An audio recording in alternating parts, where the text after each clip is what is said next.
Well, good morning. My name is Manuela Silva. I'm the responsible of the Municipal Museum of Santos Rocha, and I'm here, well, to welcome you. First of all, I would like to thank for all the fellow members that make this event possible, and I want to congratulate and express my appreciation for all this event, and especially I want to thank you, Elizabeth, to make possible and to choose us and to work with us and to choose Figueira da Foz and our museum to do this event. I want to thank also to all the speakers and all the participants. And I want to a special thanks also to all the team of this museum, each one and everyone. We are very pleased to have you here in our museum that celebrate this year 131 years. It's one of the oldest museums of Portugal. And we are very proud of that.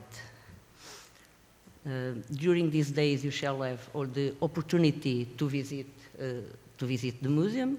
I hope you have also the opportunity to visit our city, Figueira da Foz, and hopefully, if you come back again. So I wish you all an excellent conference and a great days in our city.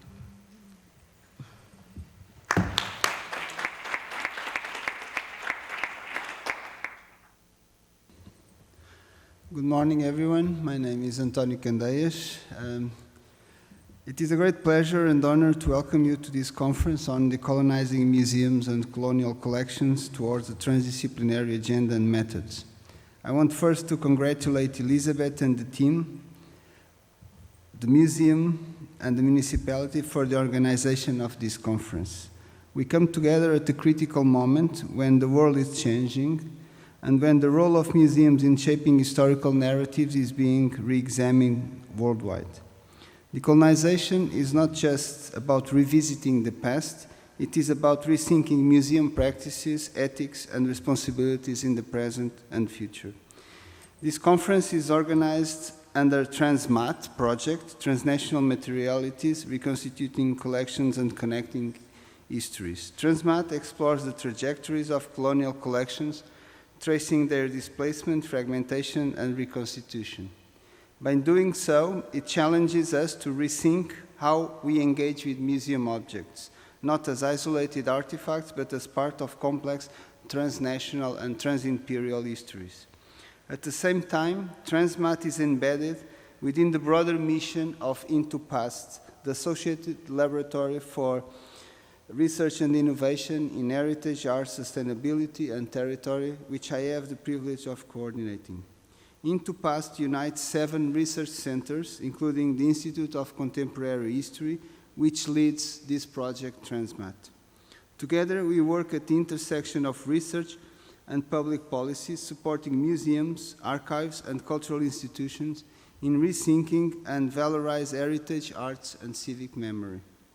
This means moving beyond academic debates to engage directly with museum professionals, policymakers, and descendant communities. It means developing methodologies for provenance research, restitution, and ethical curatorship.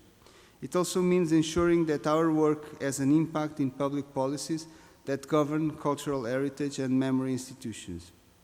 This conference is an opportunity to advance this work. Over the next few days, we will engage with perspectives from multiple disciplines, institutions, and geographies. We will discuss concrete methodologies for recontextualizing collections, new ethical imperatives for research, and innovative collaborative models that bring museums closer to the communities whose histories they hold. Decolonization is not a symbolic gesture. It is a commitment to structural change. It requires museums to become spaces of collaboration and historical repair. Decolonization is not a destination, but a process. one that demands intellectual rigor, ethical responsibility, and institutional courage. The work we do here is part of a larger movement that seeks to ensure that museums of the future are places of justice, transparency, and shared authority. I invite you all to participate actively in this dialogue, to challenge assumptions, to think creatively, and collaborate across disciplines. Let us use this space not only to analyze the past, but to shape the future of museums and cultural heritage with accountability, inclusivity, and historical consciousness. Thank you, and I look forward to the discussion ahead.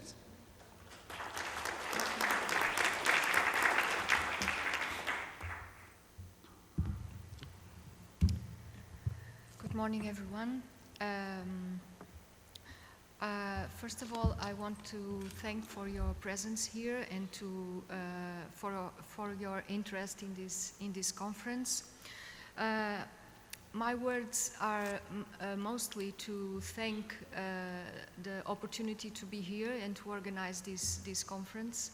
And my words are to the Foundation for Science and Technology, who provide the grant that made possible this research project that we developed in the last 4 years with the National Museum of Archaeology and also the local museum, the Municipal Museum of Figueira da Foz. I also want to thank Into Past, the laboratory who supported us during this project, and also I want to thank to the scholarship holders who work with us during these years. Liliana Caldeira, who is not here yet, and also Maria Figueira, who were the support, the basic of this project. They were the most important people for the project. Also, Catarina Simões, our scholarship holder, during a shorter time, but also working with us and making the research and the results of this project possible. A volume will be published with the results of the research we developed during these years of research. My words are also to this local museum who are committed to be a place of transparency, who accepted the challenge of studying the collections, who opened the doors of the museum and all the access to all the historical sources they had. And we worked together for these years, and it was very pleasant and very enriching, this work. So thank you to the museum, to Manuela, to Ana Margarida Ferreira, who opened the doors she was the director of the museum when we started, and then Manuela is now the director, and they were always open to the research this research was challenging the way the museum worked and the way the museum think about the collections, but we all wanted to learn, and we learn along the way together. Yes. So that's it. I want to say thank you also to the mayor, who is not here with us, but who supported the initiative and all the work we developed. And finally, to my colleagues, Robert and Marilia, we are working together on this project. And finally, to the Museums Lab project, who made this conference possible, because me and Robert met 2 years ago in Berlin during the Museums Lab, and we have also some colleagues from the Museums Lab here with us today. So it was a great opportunity for me to get these networks that are fundamental to to do the work we do with museums, thinking about decolonization. And so the last word is for Museums Lab, and thank you very much for your presence here. Thank you.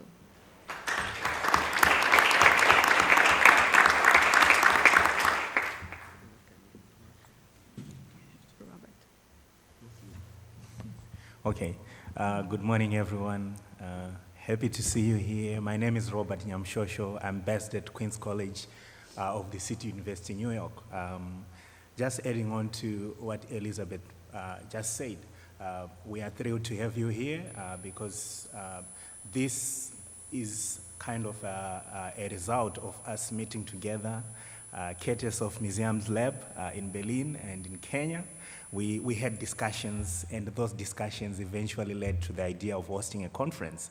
And the idea was, let's meet again as curators, as different disciplinarians, thinking about like how we can decolonize museums, particularly when it comes to working with colonial collections. So we are really, thrilled to have you here because we really want to engage and come up with ideas on how best in terms of like we can deal with colonial collections, rethinking them in terms of provenance research, in terms of how we can reach out even to the source communities, bringing them as co-producers of knowledge, because I'm sure for those who are doing provenance research, one of the things that you realize is that, we have bits and parts of information, and, we have source communities that you and I, we can actually play a pivotal role in terms of communicating with them and harnessing all the different knowledges that they have, which can help us. I guess, just to preempt, but the exhibition that is happening here has a lot to do with that, and that's where you see the power of actually like working together as different disciplinarians so as to change how the state of our museums. So we are really thrilled to have you here, and we are hoping that out of this we'll come up with something that is tangible that can help in terms of the best practices of the museum world. Thank you.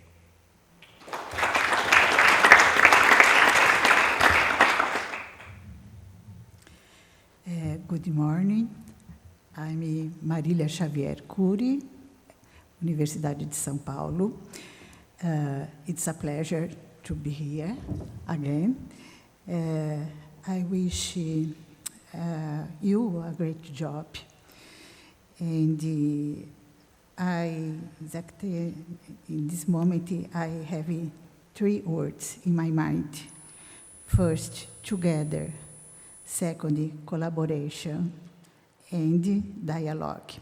Thank you very much for the opportunity.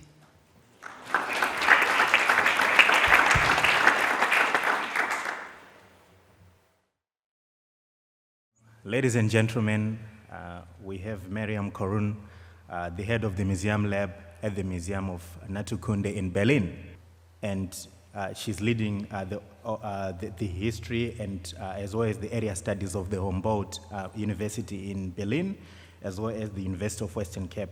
So whilst working for several years in the field of socio-ecological urban development in Berlin and managing social enterprise, she gained interest in building international networks that are able to reflect on the existing power relations.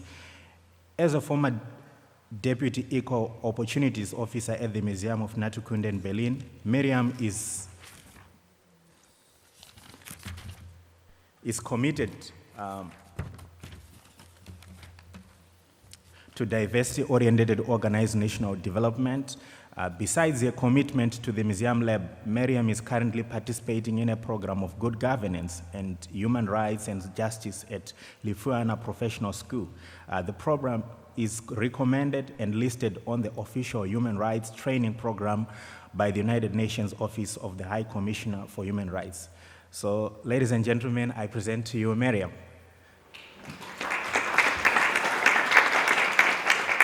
Thank you, Robert. We are still battling with the technical setup here, but I'm going to start. And I want to start actually to thank you, Elisabetta and Robert and Marília, for setting this up and bringing us all together. And I also want to mention all the other hands and heads and hearts who probably were part of making this happen today. So thank you, everyone who has been part of organizing this. Preparing for this keynote, I wondered what to present on. I was looking at the program and I saw that multiple people mentioned on the program were actually colleagues who have been part of the Museums Lab program over the years, either as fellows, co-curators, keynote speakers, or facilitators. So I figured I will be doing less of a keynote and more of a reflection today. And perhaps that's the very essence of the work of the Museums Lab. There are certain topics that I won't be addressing today, and I think a few of them were mentioned by Robert earlier. I won't be speaking about provenance research. I won't be speaking about curatorial approaches or exhibition development. I believe I'm not an expert on this. And if you look to your left or right, you will probably meet someone who will be able to give you a much better insight into these topics. Instead, I would like to speak about setting up an international program like the Museums Lab.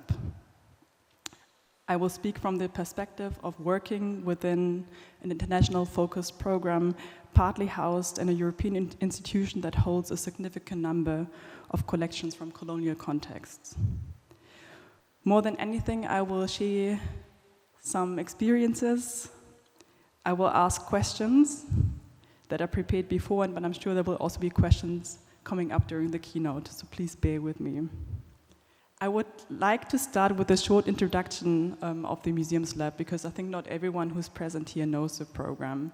And I would like to show a short video for this. So, about the Museums Lab program. The Museums Lab is a collaborative project designed to offer African European museum professionals a platform for continuous joint learning, unlearning, networking, career development, and perspective exchange on the future of museums in both Africa and Europe. Its primary objective is to facilitate connections that bridge individuals, institutions, and nations across two continents, fostering engaged discussions on how museums can confront their colonial past, meet the present global challenges, and work together to actively shape a more equitable future.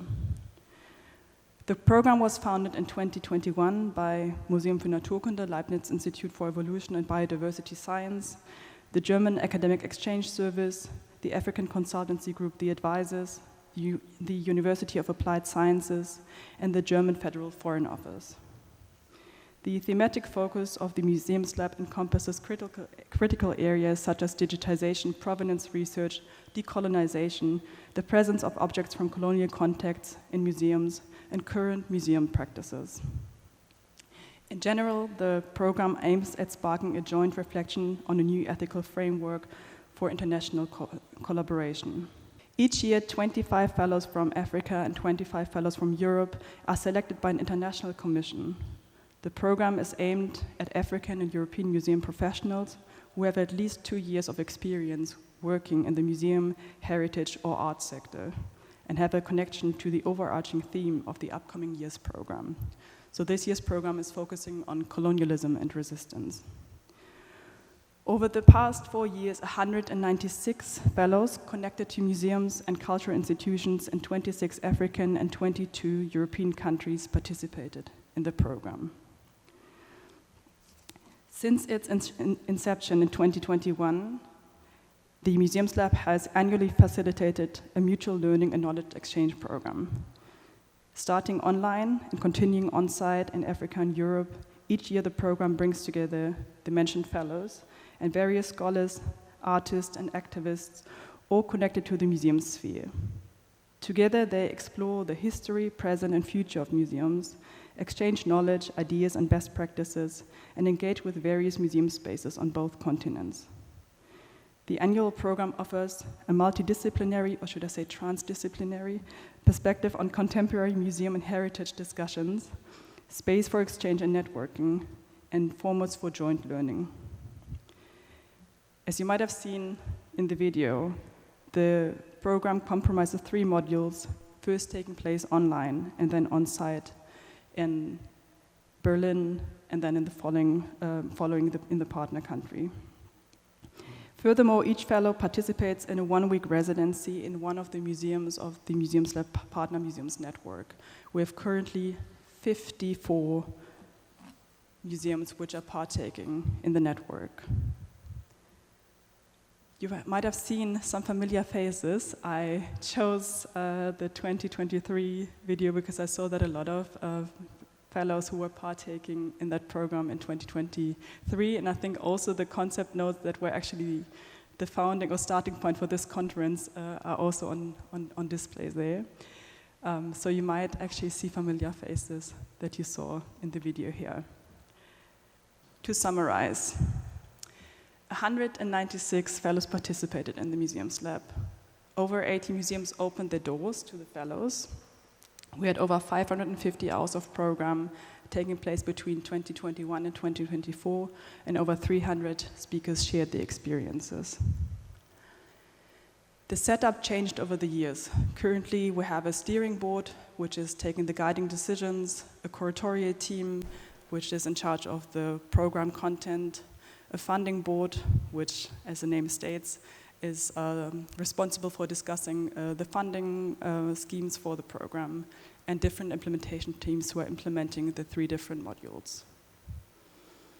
The core partners in 2025 are the Yimtubizina Museum and Cultural Center in Addis Ababa, the Museum for Natural History, the Partner Institutions Network comprising 54 partner museums in both Africa and Europe, the Alumni Network with representatives from all different cohorts of the program. The DAD is an academic partner and an international academic committee. Here you see a broad overview of all the partner museums and alumni which have been taking part in the program since 2021. This year, the curatorial approach includes 2 main curators. One curator, as I mentioned, based at the Yimtubizina Museum and Cultural Center, and one curator based at the Museum for Natural History. They are co-curating the 3 different modules, but they also have a curatorial advisory board, including the academic committee, the Museums Lab Alumni Network, and the Partner Institutions Network. So, I suppose I could conclude my presentation here. We have reviewed the numbers, we have examined the program's infrastructure, and watched a video that is aimed at capturing the essence of the program. I could simply say thank you and goodbye, following the example of many presentations that celebrate a program's success. However, as I mentioned earlier, since we're here as colleagues, that wouldn't do this presentation justice. As I said before and in the beginning of this keynote, it's more of a reflection. So let's take a deeper look at the aspects that often happen behind the scenes, or sometimes not so much behind them. I want to speak about time. Collaborations, including the inception of this very program, are often established under immense time pressure. The urgency may arise from political circumstances, available funding, or unexpected opportunities, like 2 colleagues being in the same institution for a fellowship, for instance. The same was true for the Museums Lab.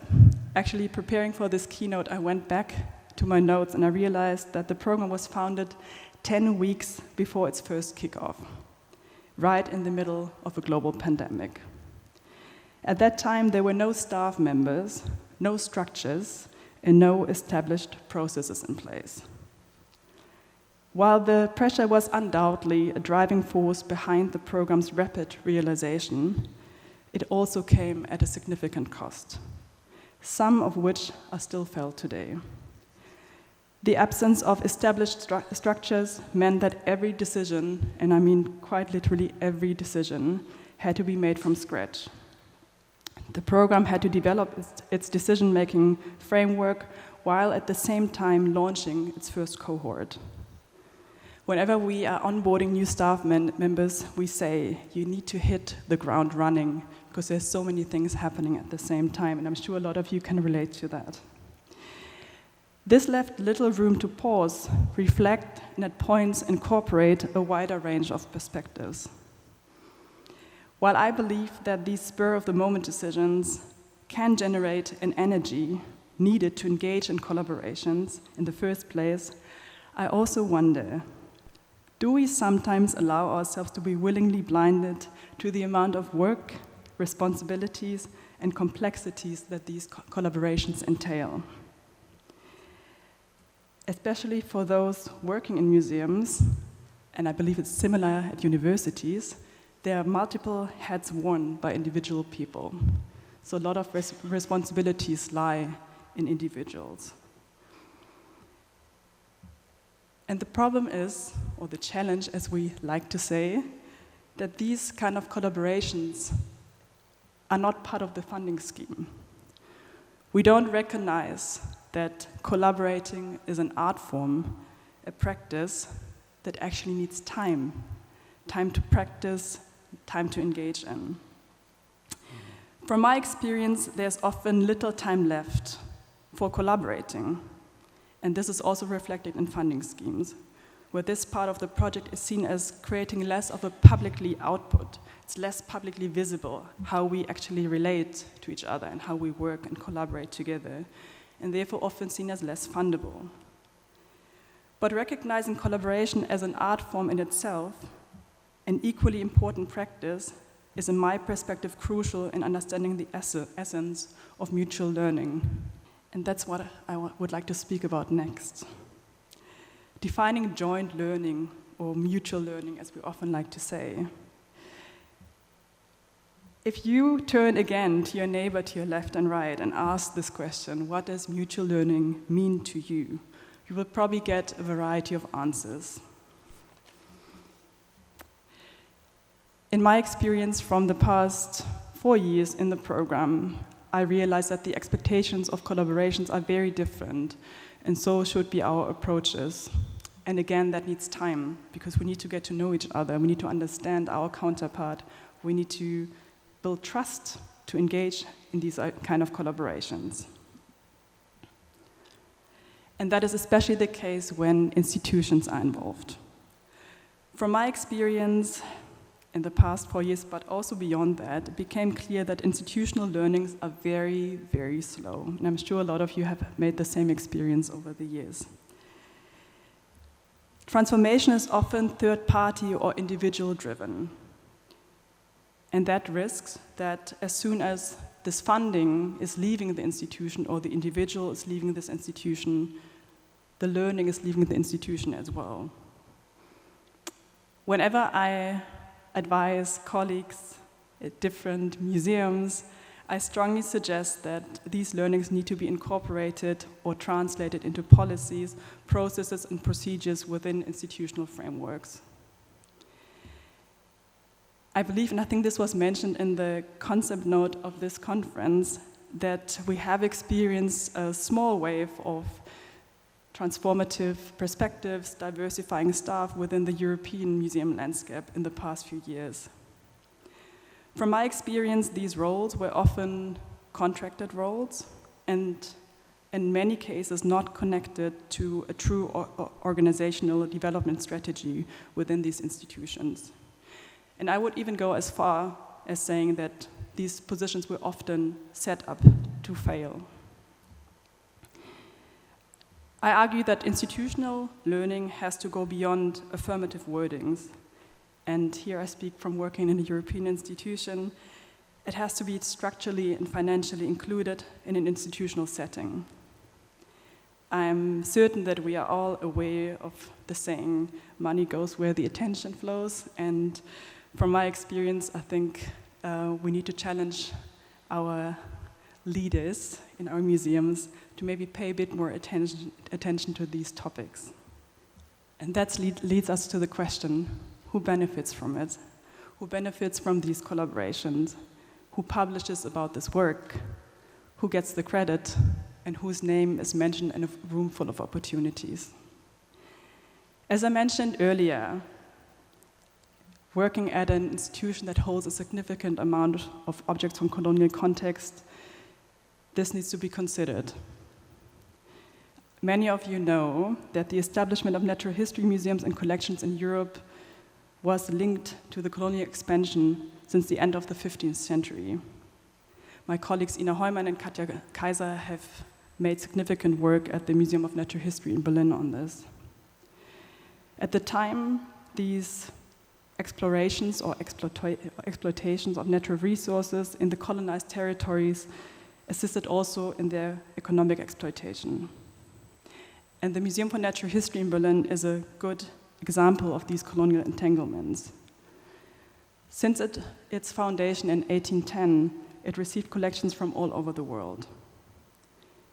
Until today, these collections from colonial contexts continue to form a significant basis within its collections. When I read the concept note for this conference, you spoke about transdisciplinary methods, and I had a chat with Katja Kaiser, I mentioned earlier a few weeks ago, about the practice of transdisciplinary collecting and how, I think many of you know Georg Zenker is a, again, good example for this, especially in the context of the Museum for Natural History in Berlin. Georg Zenker was a colonial officer and plantation owner in the German colony of Cameroon. He also collected zoological, botanical, and ethnological objects, which he sent to Berlin to the Natural History Museum, the Ethnological Museum, and the Botanical Museum. Why am I saying that, or why am I sharing this context? Because being based at this institution in Berlin taught me a lot. It taught me how important it is to address these topics within these institutions. At the Natural History Museum in Berlin, we have about 500 people working there. It's quite a big museum. And when we started with the Museums Lab in 2021, these kind of discussions were often confined to a certain group working within the institution. A number of people who have maybe, often coming from social sciences, have dealt with these issues before, have done provenance research, have discussed it amongst themselves, but often these discussions didn't go beyond these departments in the museum. So the Museums Lab also sent the Museum of Natural History in Berlin on a journey of self-reflection. And I'm going to be very transparent here, it wasn't and still isn't an easy journey. The museum holds approximately 30 million objects with a significant amount of objects from colonial contexts in its collection. So I want to speak about intercultural communication. And I imagine many of you might expect me to speak about intercultural communication in its more commonly understood sense. And I could certainly share a bit about this coming from a multicultural family, but I'm not going to do this today. I would like to speak about the different cultures and working cultures we have within our institutions. Drawing from my experience at the Natural History Museum in Berlin, I observed that within this institution we often navigate multiple professional cultures and approaches to our work. For some, working, and in my case, in a public institution, means embracing transparency, openness to collaboration, and adhering to established guidelines, particularly when it comes to handling objects from colonial contexts. For others, however, this perspective is not necessarily shared.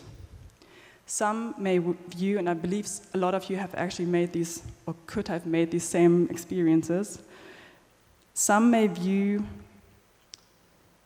these discussions as a challenge to their work, and I would even go as far as say to a challenge to their professional identities, an additional burden to an already overwhelming workload, or even an unwelcome disruption, rather than an essential part of the institutional role. I therefore argue that internal institutional cultures play a crucial role in actually shaping meaningful collaborations and engaging in these difficult discussions. This is especially important when we work in museum contexts, particularly with colleagues who might have never engaged with these kind of topics before. I would like to share an example from a workshop that I was partaking last week at the Natural History Museum. It was facilitated by Ina Heumann and Katja Kaiser as part of, they're working on publication, on guidelines, on handling natural history objects from colonial contexts. And they invited multiple colleagues from different departments to discuss the topic of actually collaborating. And one of the colleagues shared that though she has been engaging in these topics and discussions for a number of years, she sometimes doesn't understand what we are discussing or what we're speaking about. And this came from a very honest point and very transparent point of, I'm attending these lectures, I'm taking part in these workshops, but sometimes I don't understand what you're actually talking about. I don't understand the wordings that you're using, and I don't understand some of the practicing that you have included in your workshops. And that made me think. So we facilitate a lot of workshops where we invite the outside to collaborate with the institution. But we spend less time on actually inviting our colleagues within the institution to partake in these collaborations. And I think that's a problem. Because if we keep on working and putting our energy and engaging other people from the outside to come in, we kind of neglect the internal processes and we neglect the responsibilities that come with it. And I believe that's part of intercultural communication within our institutions. How do we want to work in these institutions? And I believe that this cannot rely completely on third-party funded programs. Institutions must embed these discussions and collaborations into their core identity, ensuring that engaging in them is not seen as an additional task, but as an integral part of everyone's work, working at the museum or at the institution. A recurring piece of feedback we have received over the years is that many colleagues feel that they are fighting alone, returning from the Museums Lab program, returning to their places of work. I think this is precisely where like these conferences or programs like the Museums Lab play a vital role, building networks that can break through the sense of isolation, creating new networks, but also opening existing ones, and bringing people together who might not have met otherwise. I want to speak about mistakes. Because if we work in new collaborations, and if we work in new networks, and if we're engaging in these internal but also external collaborations, we need to rethink our approaches to mistakes. We all make mistakes. It's human. But we mostly don't talk about it. And I'm sure in the upcoming days we will hear a lot of wonderful presentations, and maybe that's an invitation to also share the mistakes that we make along the way. I think it's crucial that we include a practice of working with our mistakes, not just in collaborations, in any part of work. I believe this also comes with creating space for oneself, but also others, to find the headspace to reflect on it, to nurture our communities and experiment with new ideas. Whenever there's an experimentation, mistakes will be made. I strongly believe, and that's something I've learned along the way in the past years, that there is a fear about making mistakes, that there is something that we would maybe speak about, like we all believe in lifelong learning, and it's important that we keep on nurturing ourselves. But we speak little about the fails that actually happen along the way. So this is an invitation, if you go back to your places of work, to maybe reflect with your colleagues, maybe with your head of department, maybe with the director of your museum, on the mistakes that have been made in the past. I believe that lifelong learning and an openness to self-reflection is a fundamental part, being open to change, adaptation, and the processes that they entail. I strongly believe that this is the space where true transformation can occur. We live in a world of polycrisis. I think we all have experienced that, especially over the past few years. A lot of things are happening at the same time, and a lot of change is required from every individual. That demands constant adaptation, reconnection, re-evaluation. We experienced that in the museums lab. We made wrong decisions in the past. And the right approach yesterday is definitely not the right approach today.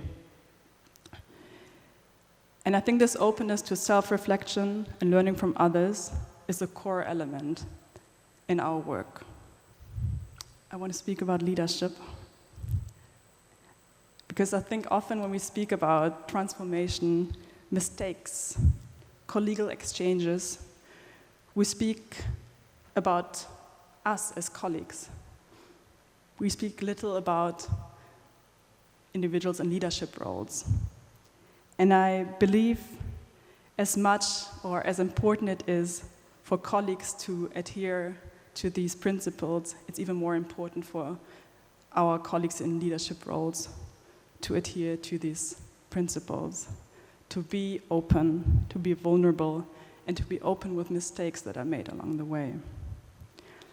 I've long struggled to find role models who reflected my values and experiences. Some of you have known me for a number of years, so you probably remember there was a time I used to wear these blue suits. And I used to do that because these were the leadership roles I had around me, and I just started mimicking them. And at some point I was like, I don't like these suits, why am I wearing them? But these were the only role models available. So I want to invite you to reflect on the leaders that you have met along the way, maybe the leader that you are today, and maybe be open to new approaches. I think we need more empathy in the work field. We need to look at our colleagues within their transdisciplinary identities. And I really believe that we need to rethink our concept of having one individual in the leading capacity of a program, of an institution, of a team. I came across the concept of job sharing a few years ago, where 2 or more individuals are working under the same job description. And it made me wonder why, and I met only very few people who are actually practicing that, why do these individuals do it? It creates more transparency, but also more vulnerability. Imagine you have a colleague who's working in the same capacity as yourself, maybe from a different perspective. It's not as easy. You need to communicate a lot, but you also challenge your own decisions on the way. And I think that's really important, that we need to challenge our own decisions that we make along the way. In my institution where I'm based in, filling leadership roles is often made on the basis of someone who has been there for a long time. And then all of a sudden becomes a head of department, a head of a research group, a head of name it. And I think as much as we should consider collaboration as an art form, we should also understand that leadership comes with a certain skill set. And just because someone has been there for a very long time doesn't mean that this person has to naturally move to a leadership position. And then I want to speak about all the things that we did not account for and we would have never expected over the past years in the museums lab. We encountered, I mentioned that in the beginning, a global pandemic. So you can imagine facilitating an international program during the COVID-19 pandemic was very challenging. I think a year later, we experienced a server crash at the Museum of Natural History, leading to not having access to most of our data for quite a while.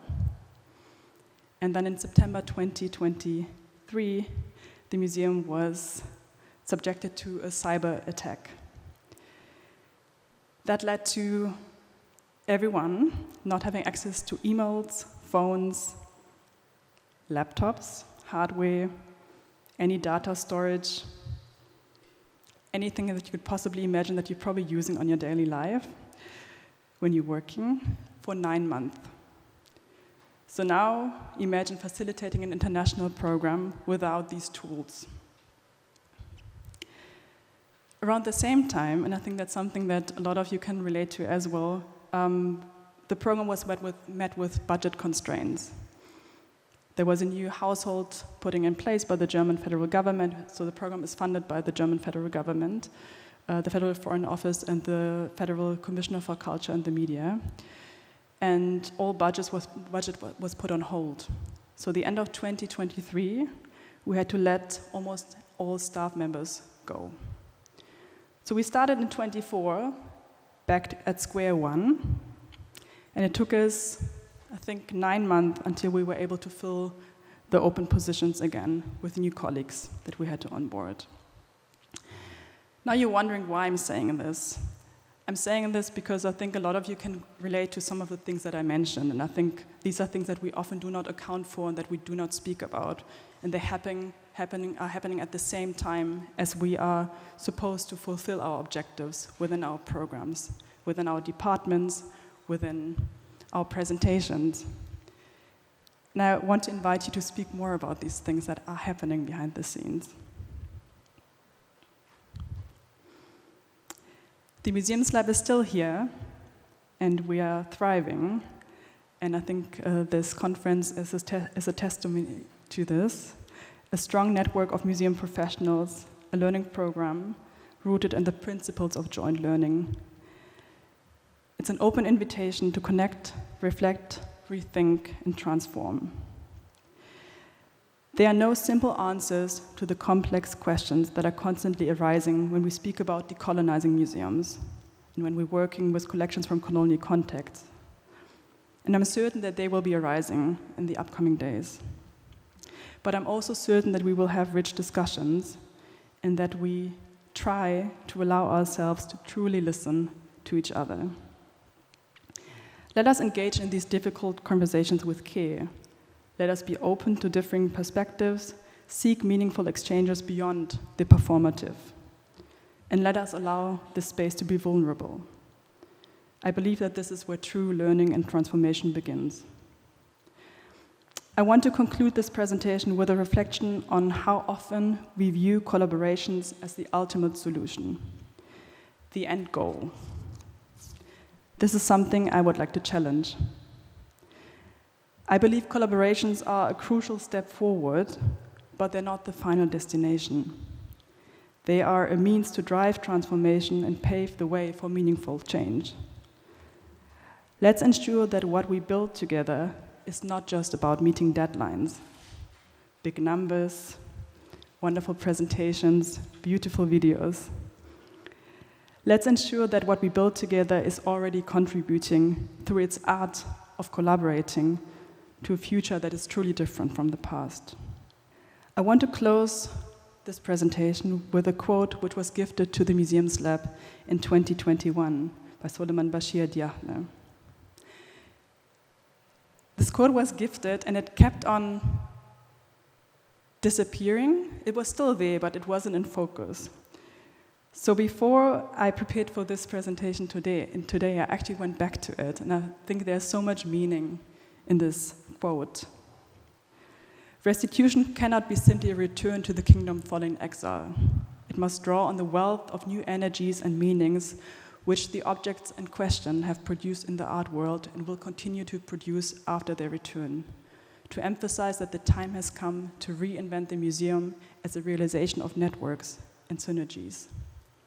These objects, which in the words of Amadou Matabo, have put down new roots everywhere they have been, now have a role to play in building bridges and thus in forging this new kind of museum network.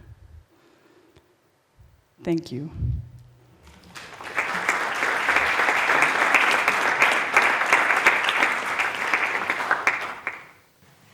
Thank you, Miriam, for this enriching and challenging speech. We will have now a time for questions, and I ask the public if there is any question to Miriam. Thank you so much for your presentation, very interesting. I myself also living in Berlin. My name is Sophie Kotani from Paulo Freire Institute, and I work a lot in Africa as anthropologist and filmmaker. So I have a very simple question. Which are for you in your program the contents of decolonization? The contents. I think it's not a simple question. Okay. I think, and I believe this was also mentioned in the concept note for this conference, that there are multiple contents and definitions that we need to discuss. What is decolonizing? For me, I think and that's from my role in the capacity that I work in, I really believe the art of collaborating is a practice that is strongly intertwined with decolonization. And that's something that's what I'm working on, but I know that colleagues like Robert, Elisabeth, Siraj, Heba, I told you that I'm going to mention your name here, Julia, Stefanie, so there are many colleagues here. You can engage with them over the next few days, and I believe they will give you different approaches. Some will probably focus on provenance research, others will speak on exhibition development, restitution, collaborating with colleagues from different entities or museums. So I think our program aims to create a space to discuss the contents, so what the decolonization might mean in different contexts. I mentioned that earlier in the presentation, that we sometimes go into collaborations with a certain picture of what collaboration looks like. And my learning is, and that's one of the biggest learning, is that we need to actually make time to understand what the counterpart is understanding under the term mutual learning, mutual joint learning, mutual collaborations, because that might differ from our own perspectives. So again, it's not an easy answer, and it's not a clear answer, because I think it's a process you need to engage in, especially if you have colleagues that you're collaborating with. Good morning. I'm Joana Monteiro from the Museum of Lisbon. I don't know if you remember, the Museum of Lisbon is hosting two fellows from the Museum Lab this year. It will be the third time for us, and I think it's the only Portuguese museum hosting fellows from the Museum Lab this year. We will get Pauline from Namibia. She's a researcher and a writer. A curator and a writer, and also a Kaper. Not sure if this is how the better way to say his name. He's Polish, and he's a postdoctoral fellow at the Concordia University in Canada. So we'll see. And just a comment on your very enlightenment and very clear, your talk about how the Museum Lab works from this perspective of a host. And I do agree completely with you. It's a lot about time, and I would say also space. Make space, it's sometimes also not easy. And of course, what is joint collaboration and what is joint learning? From our perspective, it has been a learning process also for us, because we do need to stay flexible, because each person, even coming from the Museum Lab framework, which is quite clear on their goals, on their what is supposed to be achieved by the two parties, but each person is completely different from the other, even coming from similar contexts.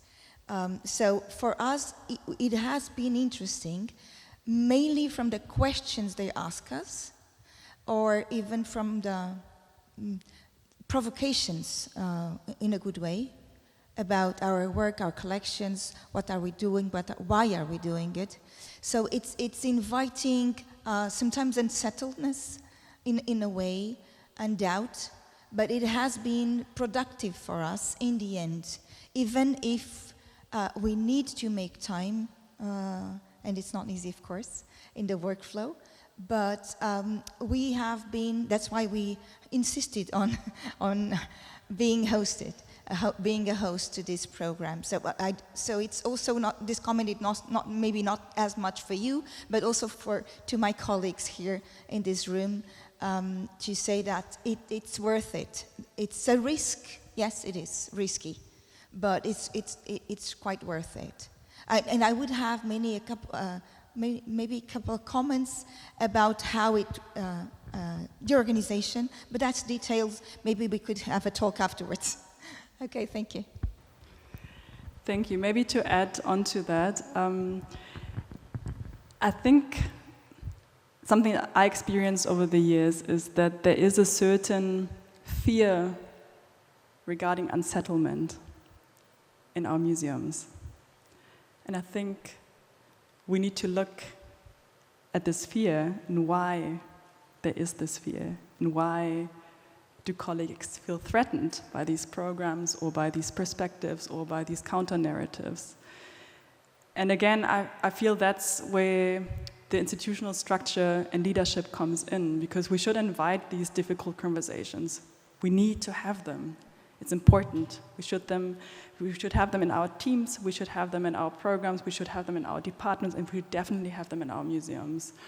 And I think that's an experience that you're sharing, is an experience that a lot of the other partner museums in the network have shared as well, that sometimes the real work begins after the residency closed, because then a lot of internal processes might have sparked or started.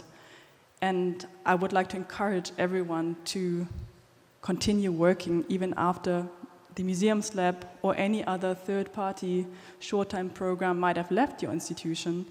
Continue to have these discussions, because you don't need anyone from the outside to spark them. I believe it's also the work, especially of European museums, to have these internal negotiations and discussions, regardless if you are part of a program or if you have a visiting researcher. And maybe these unsettling discussions might be even more fruitful than for everyone in the future. I'm Jos van Beurden from the Netherlands. Yeah. Thank you very much especially for the second part of your speech, which moved me a lot. And I have a question about it. Before I ask the question, I have one remark to the previous question, the first question of the lady about what is decolonization. I think what combines all of us is that we are involved in the shift of power, whatever you do. But that shift of power, I think, is very essential, because there is an unbalance in power. But my question, it's very practical, Miriam. How do you start, 4 years ago, and what obstacles did you meet in practice? Not in theory, I all know them, and how did you overcome them in a dialogue?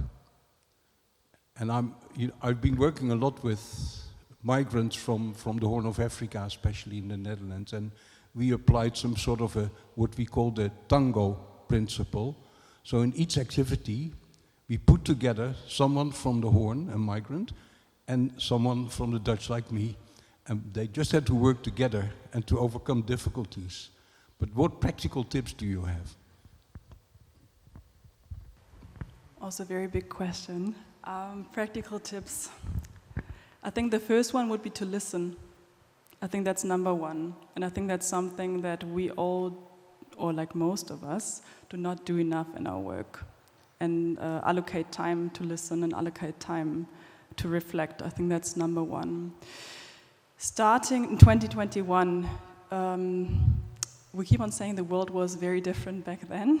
And it was in the midst of a global pandemic. It was an extremely challenging year, I'm not gonna lie. No staff members, no capacities, working via online tools, but also trying to work in person whenever possible. From my experience, I think it is important to create a personal format where you can relate to each other. I think we kind of moved after the pandemic to a lot of digital tools, and that works at times, but I think we also need to create time and space to build trust, because I think at the core of these initiatives is also the question of trust. And I think a lot of us now, post-pandemic, we have like this always 1 hour Zoom meetings, and we move from 1 hour Zoom meeting to another 1 hour Zoom meeting. But I think it's also important that we create space and opportunities for the colleagues in these initiatives to meet. I think that's a core element. And I know that a lot of the funding schemes do not allocate for that anymore, because there's this sense of we can now do everything online. But I believe we really need to find time and space and resources to also meet in person. So that's a big learning, and that's also something that I recently discovered in some of our funding schemes, that some of this budget has been cut because there is an idea of we can do everything digitally now. Then I think also defining structures, I think that is important, and speak about the difficult questions. Who holds the power to make the decision? We all work in these internationally funded programs. We know that with funding there comes power, and with having the funds in place and being in the position of allocating these funds, there is a certain responsibility to it. So I think these discussions should be held in the very beginning, and they should be held transparently and also maybe controversially. And I think that is really important. So I would say to work on oneself, to listen, to create space and time in meetings, to meet actually in person and build trust, and be transparent. What is the framework of the collaboration? What is the funding scheme? What are the expectations? And also in the end, the question again, who benefits from it? I'm Tamara. I'm a PhD researcher. Thank you for your talk. I was really interested in your points about embedding financing into the institutions, and if you can provide more detail on that, like through an example or ideas of how institutions can be less reliant on third-party funders, because then they're subject to the agendas of the funders, and how can it be more part of the museum as a whole, or the institution as a whole? I think it really depends on the institutional level and on the funding scheme of that institution. I think that is number one. I would speak now from a perspective working at a publicly funded institution. And I think that's a management decision. I think it's a question on prioritizing, and I think it's a question on how we write our job descriptions. So if we include in our job description as a core part that certain elements are just part of our job, then we don't have to argue or discuss or feel overwhelmed if we get these tasks. So I think instead of maybe looking for new funding in these publicly funded big institutions where I work at, I think it's a question on prioritizing and a question on how we fill our roles. We're not able to do everything at once. I think we, especially now, you heard the Museum for Natural History holds 30 million objects. So there's a constant negotiation on what funds are spent on and what is being prioritized. My take would be to include in everyone's role a certain element of space and time and collaboration. And I think that's a management decision, that's a leadership decision. I think for smaller museums that's of course different, especially if they're not publicly funded, if they rely on maybe donors or third-party funding. I think that's a different setup, but I know that there are a few colleagues here who work or have been engaging with these kind of museums before, so I'm sure they would be able to give a better insight into that. Thank you. I'm Alexandra Corvil. I'm a professor at Nova University in Lisbon. But before that, I worked as a museum professional for some years. When talking about decolonizing the museums and collections, I also think about other agents and other institutions, such as the Ministry of Culture, universities, of course, but also schools. And I'm talking about high schools, primary schools, because decolonizing is a process that involves the whole society, and also, of course, policy makers and decision makers. So I would like to know from your experience how it has been the dialogue with these transversal institutions and agents. Thank you. So maybe I'm going to split my answer up in two parts. One part is regarding the Museums Lab program. So there have been multiple stakeholders involved in the program over the years. So we had activist groups, community museums, academics, and different stakeholders who were sharing their perspectives and programs in the Museums Lab. Maybe that's one part. Speaking on maybe the Natural History Museum, that's a different part. So basically, there has been a guided tour with a focus on collections from colonial contexts been developed, I think, last year. It was published at the beginning of this year, so that now schools can actually book tours in the museum with that focus. There have been performances at the museum, and there also have been conferences and invitations to different publics to partake in these kind of discussions at the museum. The Natural History Museum in Berlin has quite a young audience. The majority of visitors are under the age of 20, not just school classes, but also teenagers who spend their afternoons at the museum. And I think that comes with certain educational programs and also we had DJs performing at the museum and different, I think, programs that actually invite these publics to also engage. A challenge that I see in these is that we often work in these different departments quite isolated, and I think a strong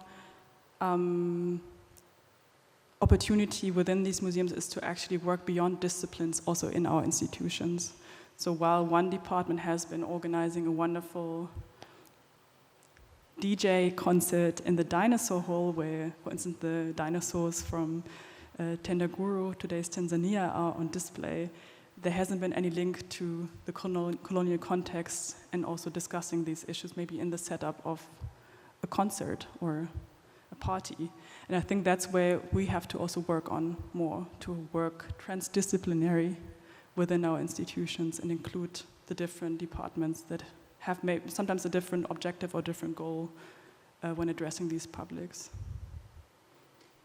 Miriam, thank you so much for your research and the presentations that you have just related to us, especially the insider's perspective of the Museum Lab. The challenges that we have faced as an institution in terms of coming up with this program, including the recent cyber attack, and the efforts in terms of collaborating with colleagues from Africa, from Europe, gathering, rethinking museums, how you can address restitution and many other themes. And also, relating even some of the mistakes that you have made in the journey, which is something that we rarely talk about, of which is very important to the discussion. Sometimes we need to be open enough to at least people to know our challenges, where we have made it wrong and how we have corrected that, because that's the learning process. We are learning from this. Because usually the challenge that we have, as we have learned, is that for the current generation of curators, museum specialists, it's easy to critique the older generation, but we are also making mistakes. There will come a generation that will critique our work from what we are doing. So at the end of the day, if we harness this idea of openness to our work, it allows us actually to approach the issues that you are dealing with a holistic perspective. You also talked about intercultural communications, which is very interesting, in terms of how we can actually communicate at departmental level. Because one of the challenges that we are facing is that some of these collections that we are working, they were collected by different disciplinarians, and that's the theme of transdisciplinarity. Biologists are working with archaeologists and historians, and if we copy that, especially in the contemporary period, we can learn from each other because the historians, they have their own contributions to the collections. Archaeologists as well have their own contributions to collections. And same applies to biologists and other disciplinarians. And with that, we'll be able even to harness even, perspectives of the source communities. And at the end of the day, the output is more informed than like what sometimes is currently sitting in our museums. You also talked about time and highlighting that, when we do collaborations, one of the things that we don't really invest into is time, of which is very important. I think the museum labs is a testimony in terms of like time. We need to give time to projects because with time, that's when we see the fruition of the different aspects that we are looking at. You also looked at who benefits from the collaborations. Usually it's the museums, but when we incorporate different disciplinarians, the list of the benefactors are more, and it even goes even to the communities whom traditionally have been kind of elided from these conversations, from what is happening within the museum. So now if we incorporate everyone, at least the benefits, there are multiple people that benefit from the process. So it's an insightful engagement. Hopefully we'll carry on discussing your presentation, especially coffee time, and the later days of the conference. Otherwise, thank you.